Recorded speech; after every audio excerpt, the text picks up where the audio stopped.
Ang kwentong ito ay hango sa totoong buhay. Karanasan ito ni Adil. Taong 1985, Agoo, La Union.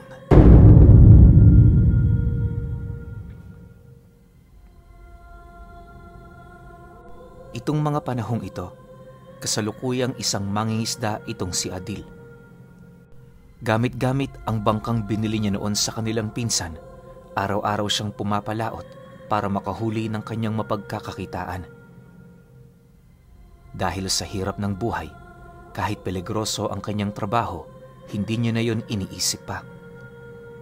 Ang mahalaga para sa kanya, makauwi ng salapi, pambili ng makakain nila.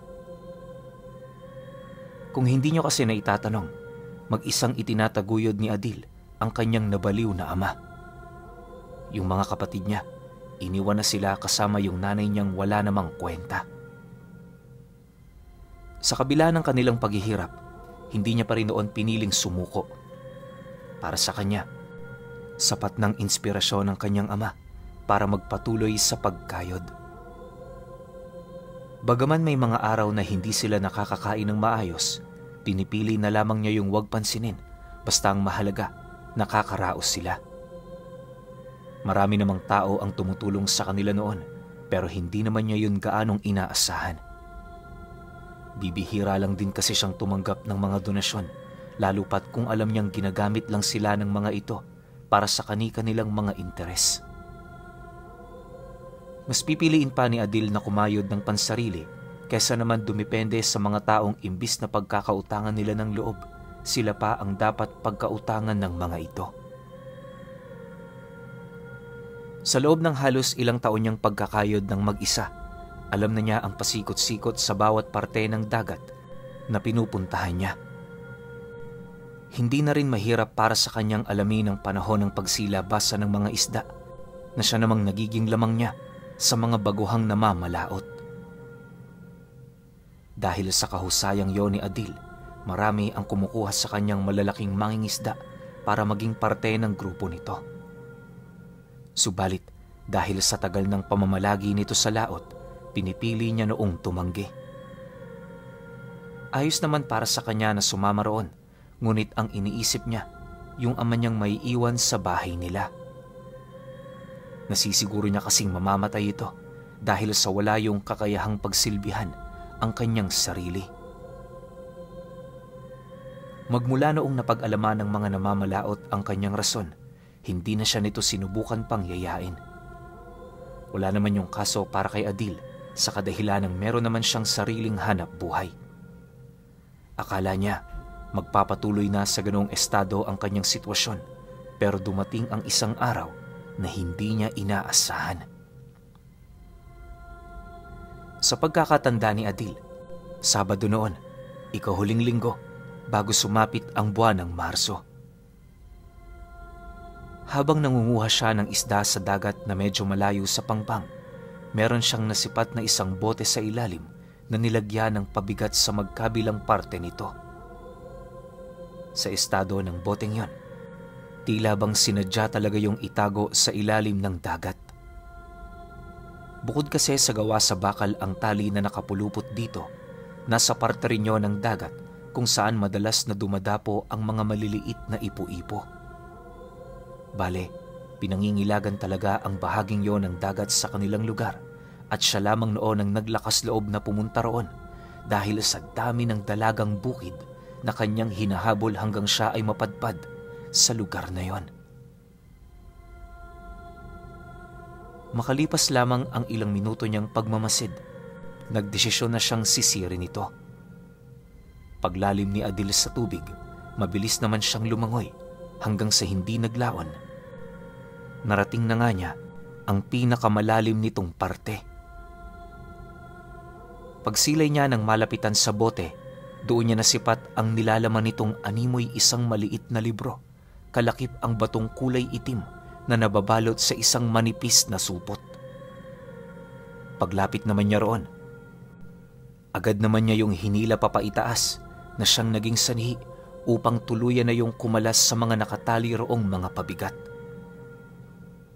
Pag-ahon niya sa kanyang bangka, Dali-dali naman niya yung itinabi, sabay alis doon.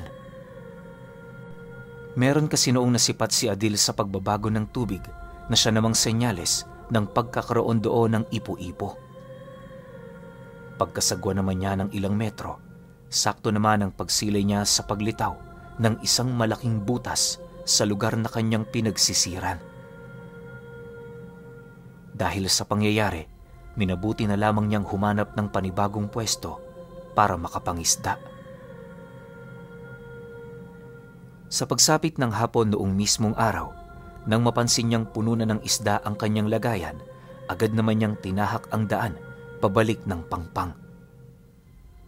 Pagdating niya noon sa kanilang baryo, agad naman niyang ibinenta ang mga nahuli niyang isda habang pilit namang isinasantabi ang mga maliliit nitong piraso na halos hindi na maaari pang mapakinabangan. Masakit mang isipin pero lahat ng magagandang huli nila Adil, di naman nila natitikman. Gayunpaman, sa kabila ng mga pangyayaring yon, masaya naman siya kahit papaano dahil kapalit nito, 1 kilong bigas na siya namang mapagsasaluhan nila ng kanyang ama. Sa paglalim ng gabi, wala naman siyang ibang ginawa kundi ang magpahangin sa labas ng kanilang pamamahay. Yung kanyang ama noon, tulog na, habang siya naman gising na gising pa, maiging pinag-iisipan ang mga gagawin niya sa pagsapit ng mga susunod na araw. Bagaman pagod na noon ang kanyang katawan, nanatili pa rin siyang alerto, animoy hindi pa tinatabla ng antok. Maya-maya pa, bahagya naman siya noong natigilan matapos niyang maalala ang tungkol sa boteng kanyang nakuha. Walang sabi-sabi, agad naman niyang pinuntahan ang kinaroroonan ng kanyang lambat kung saan niya itinago pansamantala ang boteng kanyang nakuha. Pagbaba niya naman sa lambat na yon, agad namang sumambulat sa kanya ang kanyang hinahanap. Pagkuha naman niya nito, dali-dali naman siyang bumalik sa loob ng kanilang bahay para umpisahan ng tingnan ang nilalaman ng boteng yon. Sa kanyang pagmamasid, hindi naman niya maipagkakaila na meron ng katandaan ang boteng kanyang nakuha. Kung hindi siya nagkakamali, ilang taon na rin yung nasa ilalim ng dagat buhat sa nipis na ng lagayan nito. Ang ipinagtataka lang doon ni Adil, sino ang taong maglalagay ng boteng yun sa laot nang wala namang gaanong malalim na dahilan? Hindi naman niya masasabing panlalaro lang ang bagay na yon, buhat sa kakaiba nitong laman. Pagkaraan pa ng ilang minuto, doon na siya nagpasya na buksan ito. Nang mabasag na ang boteng yon, dali-dali naman niyang dinukot ang nilalaman nito kung saan doon bumungad sa kanya ang isang maliit na libro kasama ang batong unti-unting nagkakaroon ng nakakasulasok na amoy. Hindi niya mawari kung ano ang mga bagay na yon pero pinili niya pa rin yon ay tingnan sa kagustuhang malaman kung para saan ito. Maya-maya pa, habang binubuklat na niya ang librong yon, doon niya nakita ang 4 na kataga. Pinuno, hindi ko nasasabihin kung ano ang mga katagang yon, pero nag-uumpisa ito sa mga letrang Z, L, X, tapos R. Kayo na ang bahala kung anong isipin nyo sa mga letrang yan. Ayon kay Adil, usalya ng kaliwa. Matapos naman niya itong makita, pilit naman niya yung binigkas sa pamamagitan ng isipan niya. Pagbitaw na pagbitaw niya sa mga katagang yon, laking gulat na lamang niya nang biglang bumao ng batong kanyang hawak-hawak sa kanyang palad. Sinubukan niya pa yung hilahin papalabas pero nagpatuloy lang ito hanggang sa tuluyan na yung naglaho. Sa pagkawala ng batong yon, pilit namang pinakiramdaman ni Adil ang kanyang sarili. Noong una, ayos naman ang lahat, subalit pagkaraan lamang ng ilang minuto, unti-unti na niyang napapansin ang pagbabago ng kanyang katawan. Hindi niya mawari pero pakiramdam niya, yung mga balahibo niya dahan-dahan ang humahaba tapos tumitigas. Nararamdaman na rin niya noon ang panginginig ng kanyang katawan kahit hindi naman siya nilalamig. Matapos ang mga pangyayaring yon, nagmamadali namang tumungo si Adil sa kanyang silid. Pagbalot niya ng kumot sa kanyang katawan, doon pa lamang unti-unting kumalma ang kanyang nararamdaman. Sa pagsapit ng sumunod na araw, nang akmang magpapalaot na siya, pansin naman niya ang biglaang pagbigat ng kanyang katawan. Naiirita rin siyang tumingin sa dagat at halos hindi na niya kayang umapak sa pangpang nito kung saan naaabot yon ng paghampas ng alon. Pakiramdam kasi niya na masusunog ang kanyang balat nang sa hindi malamang dahilan. Ang mas labis pa niya noong ikinagulat na kahit anong pilit niya doong pasundin sa kanyang nais ang kanyang sarili, hindi yon sumusunod. Dahil dito, wala naman siyang nagawa kundi bumalik sa bahay nila habang patuloy na pinag-iisipan ang tungkol sa kanyang karamdaman. Pagsilay naman ng kanyang ama sa kanya, bakas sa pagmumukha nito ang matinding pagtataka. Nang masipat naman yon ni Adil, agad naman siyang lumabas ng bahay nila, bitbit ang iilan nilang kagamitan sa pagsasaka. Ayaw naman kasi niya noong tumambay maghapon, kaya namay ang ginawa niya, maghanap na lamang ng matatrabaho. Marami naman kasi siyang kilalang suki na may-ari ng mga lupain, kaya nasisiguro niyang hindi na magiging mahirap para sa kanya na doon na magtrabaho. Sa paglipas ng mga araw, nagpatuloy ang pagtatrabaho ni Adil sa mga ito. Mahirap man ang ginagawa niya roon kumpara sa pamamalaot, pero wala siyang pagpipilian. Habang tumatagal, unti-unti na rin siyang nasasanay pero meron siyang napapansing kakaiba sa katawan niya. Tuwing umaga ang tamlay-tamlay niya, pero sa oras na papasapit na ang takip silim, nararamdaman niyang parang ang sigla-sigla niya. Tumatalas din bigla ang kanyang paningin, maging ang kanyang pakinig na ultimo yung mga gagambang gumagawa ng kanilang bahay nagagawa niyang marinig. Akala ni Adil, nagkataon lang ang mga pangyayaring yon, pero dumating sa puntong siya na mismo ang nakakumpirma ukol sa bagong anyong tinatangan niya. Isang gabi, habang nasa labas siya ng bahay nila, meron siyang napansing kabayo na mabilis na tumatakbo sa daanang nagtudugtong patungo sa baryo.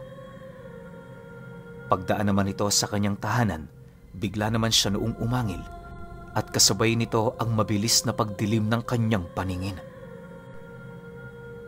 Makalipas lamang ang ilang minuto, nang bumalik na ang kanyang ulirat, doon bumungad sa kanya ang kamay niyang may mahahabang mga daliri na merong matatalas na mga kuko. Balot na balot yon ng napakalapot na dugo at sa kanyang harapan, doon bumungad sa kanya ang kabayo na nakahandusay at wala ng buhay. Dahil sa pangyayaring yon, agad namang napaatras itong si Adil sa kadahilan ng wala siyang kaide-ideya kung ano ang nangyayari sa kanya. Sa kanyang pagmamasid sa paligid, wala naman siyang ibang napansin maliban sa malalim niyang hininga na sinasabayan ng pag-aangil. Pagtayo naman niya sa kinaroroonan niya, agad naman siyang naghanap ng tubig na maaaring makapagbunyag sa kanyang anyong dinadala. Pagdating niya sa likurang bahagi ng kanilang bahay, kung saan nakaimbak ang mga iniigib niyang tubig, doon niya tuluyang nasilayan ang kanyang anyong napakalayo sa orihinal niyang itsura. Paglalarawan niya noon sa kanyang nakita, napakalayo na ng wangis niya sa isang pangkaraniwang tao. Bukod sa meron siyang ilong at ngusong parang sa baboy, hindi niya rin mabilang ang mga pangil niyang nagsiuslian sa halos lahat ng sulok ng kanyang bunganga. Butot balat na rin noon ang kanyang katawan at humpak na humpak ang kanyang tiyan kahit kakakain niya pa lang. Matapos naman niyang masilayan ang kanyang anyo, dali-dali naman siyang kumaripas ng takbo papalayo sa takot na baka merong makakita sa kanya. Labis-labis na rin ang nararamdamang takot ni Adil, gawa ng nasisiguro niya na kapag nakita siya ng iba nilang mga kababaryo, maaaring palayasin sila ng mga ito sa kanilang lugar at ang mas nakakabahala sa lahat, may posibilidad ding paslangin ng mga ito ang baliw niyang ama. Naniniwala rin siya, hindi malabong matunugan ng mga ito ang kanyang bagong wangis, lalo pat wala siyang kontrol ukol sa pagsakop nito. Anumang oras maaari yung magpakita at gumala sa kanilang lugar nang hindi niya nalalaman. Lumipas pa ang ilang minutong pananakbo, dahan-dahan ang dumidilim ang paningin ni Adil. Hindi naglaon nang mawalan siya ng ulirat. Wala na siyang ideya kung ano ang nangyayari sa kanya pagkatapos ng mga pangyayaring yon. Pagmulat ng kanyang mga mata, nadatnan niya ang kanyang sarili nakahiga sa labas ng bahay nila, wala ng saplot. Dahil sa pangyayari, agad naman siyang pumasok sa kanilang tahanan kung saan doon naman niya nasipat ang kanyang amang nakaupo sa bangkong tulalang nakatitig sa gaserang nagbibigay liwanag sa bahay nila. Pagsilay naman ito sa kanya, laking gulat na lamang niya nang bigla yung magwika ng, "Aalis na tayo. Hanap ka ibang bahay. Layo tayo tao. Layo tayo tao." Matapos naman itong masambit ang mga katagang yan, paulit-ulit niya pa yung binigkas sa harapan mismo ni Adil. Habang ginagawa niya ito, kitang-kita sa pagmumukha ng kanyang ama ang matindi nitong pag-aalala. Pero sa kabila ng mga babala nito para sa kanya, nanatili naman siyang pursigido na manatili sa baryo. Sa isip-isip niya, maliban sa lugar na yon, wala na silang mapupuntahan pa. Ang kinakailangan niyang gawin upang hindi na lumala pa ang mga pangyayari, ikonsulta niya ito sa albularyo. Nang mapagpasyahan naman ni Adil ang tungkol doon, hindi na siya nag-alangan pang tumungo sa bahay ng matandang kilalang manggagamot sa kanilang lugar. Kinahapunan noong mismong araw, habang naglalakad siya sa baryo, pansin na pansin naman niya ang pinag-uusapan ng iilang mga tao. Kung hindi siya nagkakamali sa kanyang mga narinig, naghahanap yun ng kabayo na nawala noong nagdaang gabi. Dagdag pa ng iilan sa mga ito na yon ang unang pagkakataon na may nawalang hayop sa kanilang lugar, kaya pala isipan para sa kanila kung saan yun hahagilapin. Matapos namang marinig ni Adil ang pag-uusap ng mga ito, nagpatuloy lang naman siya sa paglalakad hanggang sa marating na niya ang bahay ng matanda. Hindi pa man siya nakakapasok sa bakuran nito, kitang-kita na niya ang paglabas ng matandang yon, bitbit ang isang itak na merong nakakabulag na talim. Nang mapagtanto naman niyang hindi yun natutuwa na siya ay makita, agad naman niyang itinaas ang kanyang kamay habang mahinahong nagwiwika sa matandang yun ang, "Hindi po ako pumunta rito para makigulo. Hihingi po sana ako ng tulong sa inyo eh. Pakiusap, tulungan niyo ho ko." Nang marinig naman ng matanda ang kanyang sinabi, agad naman siya nitong nilapitan habang nananatiling walang imik. Nang mapagtanto naman itong wala siyang masamang pakay sa lugar, nagdesisyon na yung siya ay papasukin sa loob. Matapos namang marinig ni Adil ang pasya nito, dahan-dahan naman siya roong sumunod habang patuloy na pinagtitiisan ang napakabigat na presensya ng matanda. Hindi pa man siya nakakapasok sa bahay nito, laking gulat na lamang niya nang bigla na lamang bumagsak sa lupa ang katawan niya. Pakiramdam noon ni Adil, merong kakaibang puwersa ang pumipigil sa kanya na makapasok sa loob ng pamamahay nito. Pagsilay naman doon ng matanda, inabisuhan naman siya nitong tumungo sa isang punong naroon sa tagong parte ng kanyang bakuran. Maya-maya pa, pagdating naman nila sa lugar, doon na siya inumpisahang tanungin ng matanda ukol sa karamdaman niyang dinadala. Nang maikwento na niya ang tungkol sa karanasan niya, ipinagtapat sa kanya ng matanda na ang boteng kanyang nakuha maaaring nagsisilbing kulungan sa bertud ng aswang na namamahay na ngayon sa loob ng kanyang katawan. Dagdag pa nito na hindi magiging madali ang pagbura ng bertud sa katawan niya buhat sa kusa niya yung pinapasok. Naniniwala ito na ang mga katagang kanyang binigkas ang nagsisilbing susi ng bertud para malaya yung manatili sa loob ng kanyang katawan. Hindi madali ang pagpuksa sa bagay na yan, iho. Alam mo, bilang pa lamang kayo sa mga daliri ko na nagkaroon ng ganyang sitwasyon. Sa kasamaang palad, lahat ng dumaan sa akin na merong ganyang karamdaman, hindi ko nalunasan. Kagaya mo, nagbigay pahintulot din ng mga ito sa bertud na kanilang tinangan. Sa pagpapatuloy ng kanilang pag-uusap, doon niya napag-alaman na lahat ng mga panauhing yon, kung hindi namatay, bigla na lamang nawala.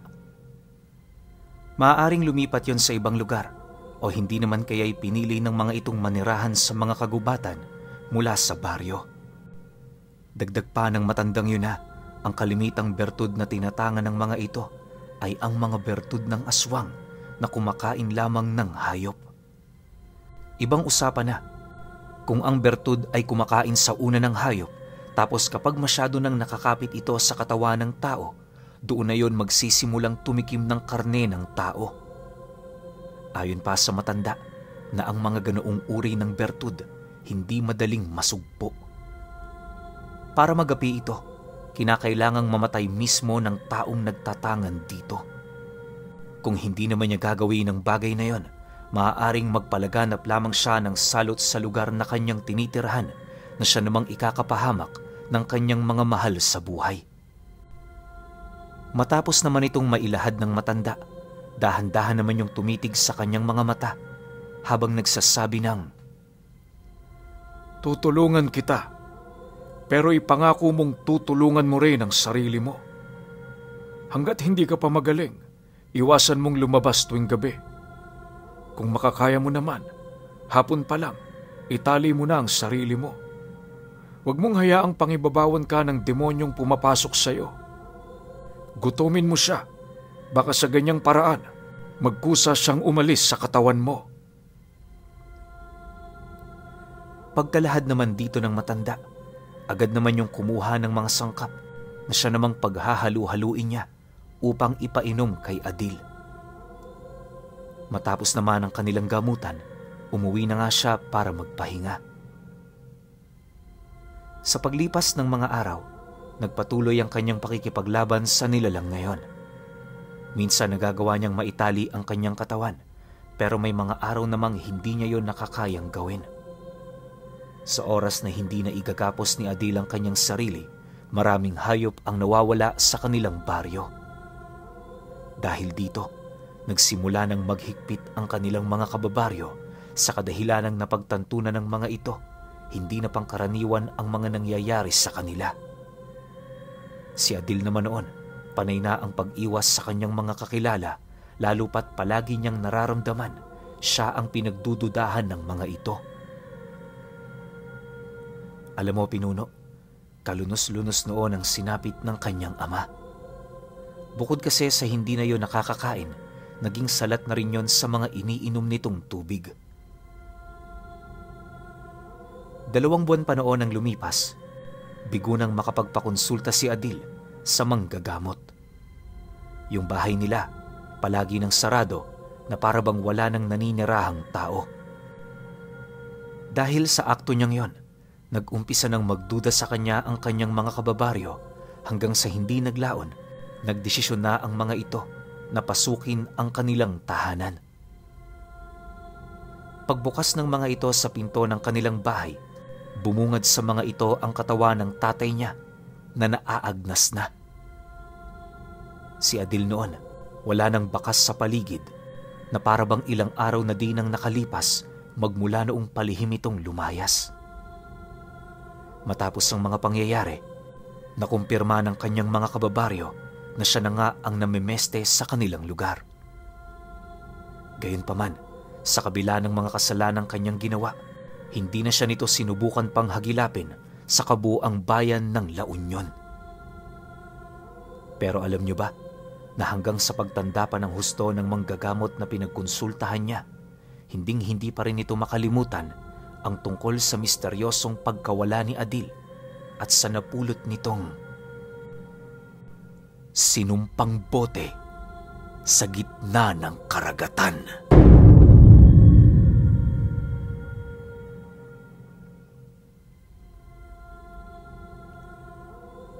Okay, opinyon ko sa kwento. Buti na lang bago mawala to si Adil, naikwento niya ron sa albularyo o manggagamot na tutulong sana sa kanya kung ano yung naging karanasan niya. Kasi kung wala yun, kung hindi niya nakwento, malamang wala rin tayong kwento. Pero ang sakit, sobrang sakit ng nangyari kay Adil tsaka sa tatay niya. Lalo na yung dulong part na nakita na lang na naaagnas na yung katawan ng tatay niya. Siguro napabayaan yun ni Adil. Diba? Grabe yung mga demonyo, no? Kung makapanglaro sila sa utak ng mga, masabihin na nating namumuhay ng patas. Kasi pakinggan nyo yung buong kwento, intindihin ninyo, mabait na tao si Adil. Wala siyang hangad kundi kakabuti ng tatay niya, tapos parurusahan ng ganun. Ang tanong, bakit? Diba ako nasasaktan ako sa kwento na to kasi parang hindi fair. Okay pa sana kung si Adil yung klase ng anak na walang kwenta, barumbado, bastos sa magulang, yan, okay yan. Pero yung may kapansanan na nga yung tatay mo, inaalagaan mo, di ba dapat swertehin ka? Ang sakit lang sa puso, no? Parang hindi fair gumalaw yung mundo. Pero hindi kasi natin talaga masasabi. Baka tinadhana si Adil talaga para maging kampo ng dilim. Pwedeng ganun, di ba? Pero yun nga, overall, masakit yung kwento para sa akin na sa kabila ng pagiging huwarang anak ni Adil, napili pa siyang parusahan o ito talaga yung tadhana niya. Ewan ko. Basta, ang hirap magbigay ng komento kapag ganitong klase yung kwento eh. Pero syempre, kayo pa rin. Kung may opinion kayo sa kwentong ito, comment nyo lang sa baba. Yun lang. Hanggang sa susunod na kwento. Salamat.